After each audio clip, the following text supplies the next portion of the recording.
Hello, everybody. I have a few more assessment resources to share today. So last week, I shared these task formats, which are a great guide that you can use to build assessments that assess both the practices and the core ideas. And they start with this idea of giving your student a phenomenon and then also maybe some data or a model or some other information, and then students have to use that information to show what they know and what they can do. And so today, just building on that, I'm going to show you two websites that you can use to find assessments that look like this. And so you could use these, either you could use the assessments just as they are, or you could revise them, or you could just use them as a guide for maybe what your assessments might look like in your own classroom.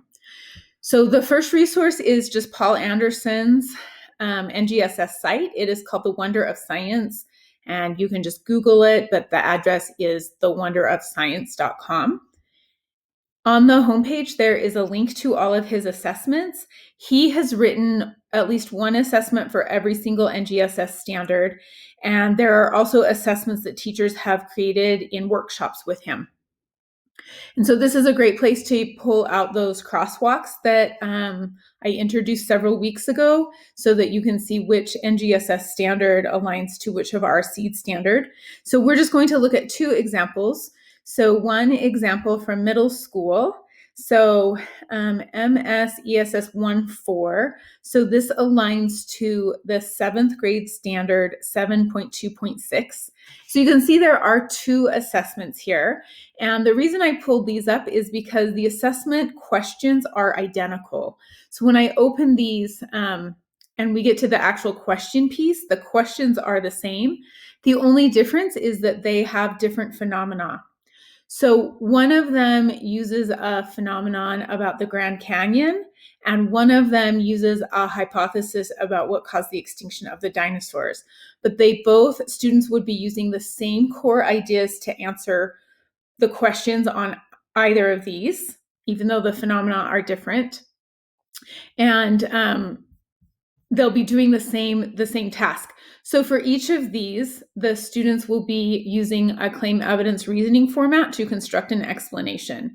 And they're both set up really similarly. So you can see their students are given some background information. So this is the Grand Canyon one. And then they are given a lot of data and resources to go through. And then they're asked to put all that together to construct an explanation.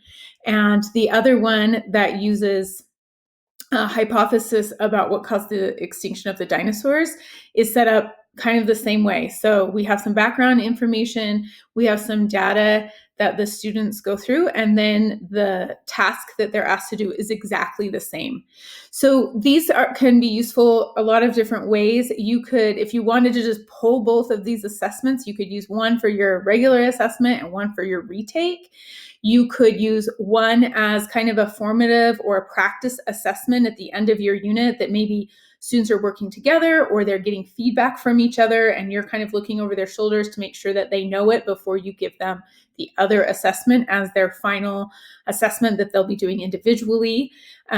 Maybe you pull one of the phenomena, so you decide that you want to actually use the dinosaur hypothesis or the extinction of the dinosaur hypothesis as a phenomenon that you're going to use all throughout class for the whole unit. And so students are working on this phenomenon and using the core ideas, and then you'll use the other one for their individual assessment so you can see if they can take those core ideas and apply them to a new phenomenon.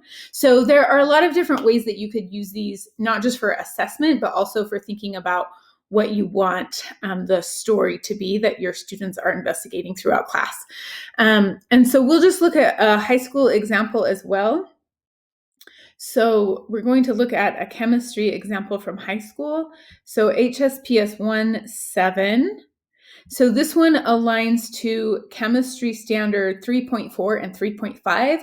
And I wanted to show this one because there are so many assessments for this one. So there are some posters that came out of professional learnings that Paul Anderson was conducting, and teachers kind of outlined what an assessment might look like.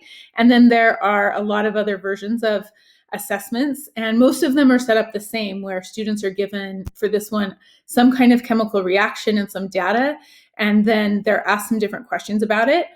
One thing that's a little bit different about this is the questions on each assessment are a little bit different.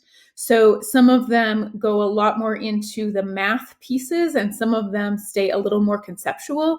So you could pull the questions that you like, or the assessment that you like, that you want to focus on. Some of the questions might be more level 3 questions, and some of them might be more level 4 questions when we look at our proficiency scales. So there are a lot of resources on this site, a lot of assessment resources that you can use. The second site that I wanted to show you is the Stanford SNAP project. So this, the website is snapgse.stanford.edu. And this project is actually a big project that's more than just some sample assessments. You can sign up for ongoing professional learnings and learn a little bit more about developing assessments. So you could explore the site a little bit if you wanted to.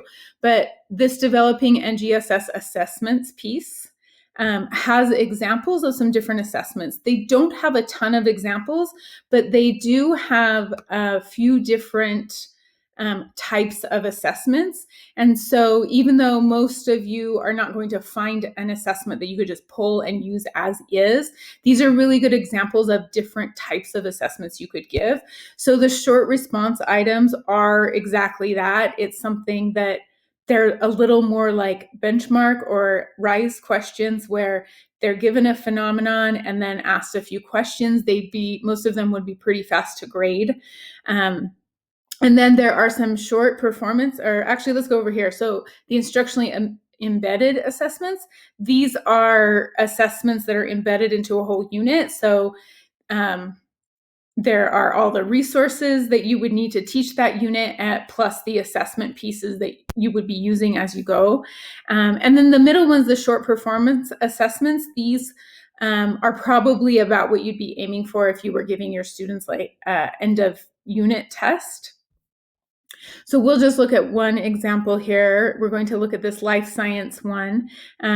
So they have some information. Some of them come with a scoring rubric and some sample student responses.